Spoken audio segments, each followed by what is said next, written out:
میرے نبی اکرم صلی اللہ تعالی علیہ وآلہ وسلم نے فرمایا 4 چیزیں بدبختی کی علامت ہیں۔ ایک تو فرمایا کہ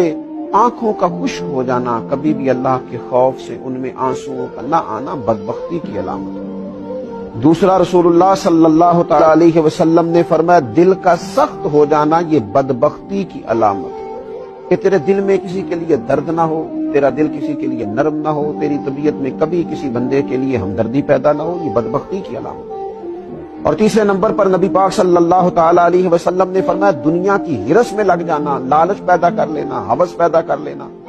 میں کیسے کو زیادہ سے زیادہ مال اکٹھا کر سکتا ہوں، یہ بدبختی کی علامت ہے۔ یہ دیکھیے یہ کس طرح کے روحانی امراض ہیں جو بندوں کو جکڑ لیتے ہیں اور ان کی روحانی زندگی کو برباد کرتے ہیں۔